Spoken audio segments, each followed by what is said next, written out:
seen one of those political debates that either are held in the House of Commons or on politics shows discussing current issues like Sunday politics.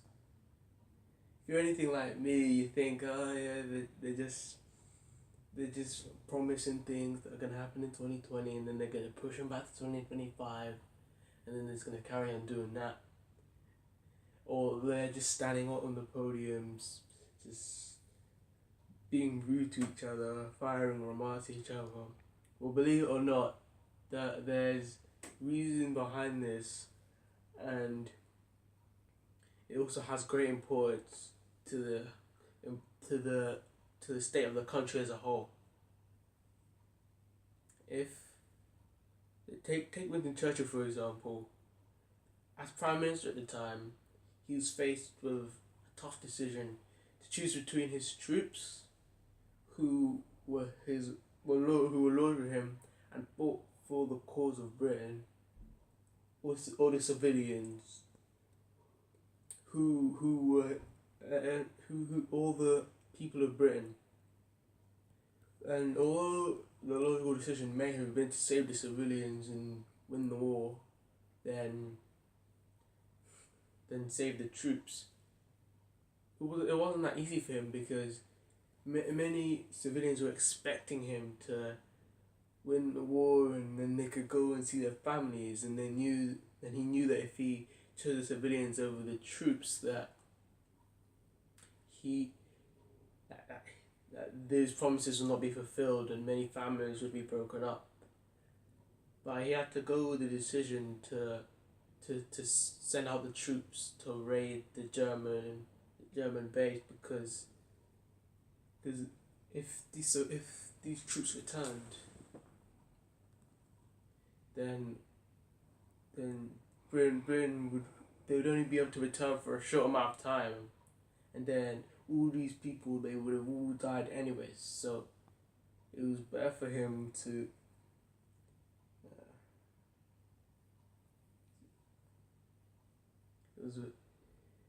although it was more beneficial for him to choose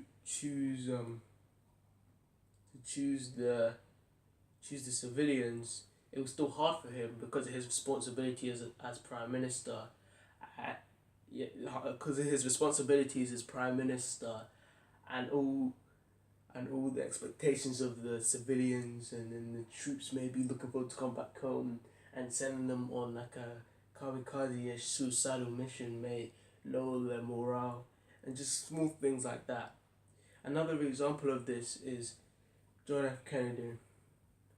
Before he was assassinated, he made a decision that changed the future and averted a potential nuclear war.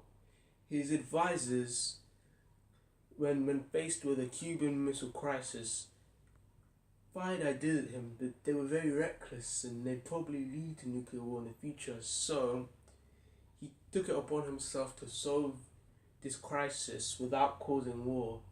And insert the fact here, because I can't remember it. I don't remember the place name. So imagine what a nuclear war could do. And the fact that he averted this shows how much influence that he can have over the outcome. If things like this can lead to loads of fear, it can lead to destruction, it can destroy infrastructure, it can destroy society, and if there was the threat of it, like I said, there would be loads of fear, and people would be really, I don't know, I guess it would lead to loads of doubt in him that he couldn't solve this and had to come to war. And so this changed the course of America's history, because if he done what his advisors had advised him to do, then America may not be the advanced country you know it as today. It might be a low-income country, and maybe another country like maybe another country with loads of resources that isn't allowed easy today might have might like the future could have been vastly different. But not all politicians are passionate about their country like John F. Kennedy and Winston Churchill.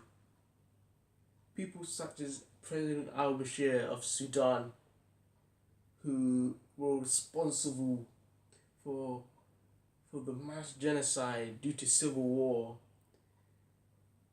He's arrested now, but if he maybe united the two sides, and instead of them fighting, he he, he brought them together, then perhaps places like Sudan and Africa could develop. But because there's war and there's constant fear, these places that they can't develop, because as soon as they might start building something, the other side might attack, or it's like all the children have to live in fear of attacks. All the adults have to be scared that their children there might be like an attack at night, and they have to protect their children.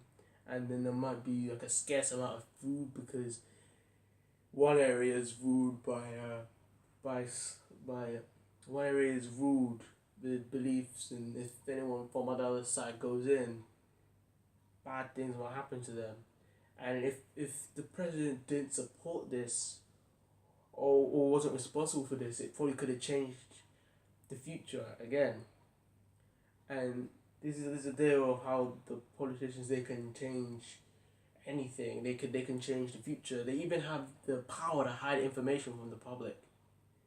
So perhaps JFK could have hidden the fact that a nuclear war may have been on the verge from the public. But ultimately, he didn't.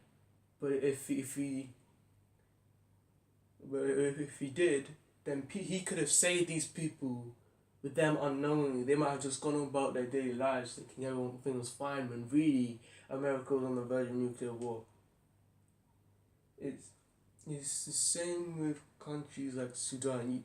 They don't really report it. They only report the stuff that they're kind of selective. They don't report these things that are happening, so that people either have, like, geographers or people like that, they have to do it themselves. They have to look into it, and that's how they become passionate about it. And that's where these protests come from issues you never heard of.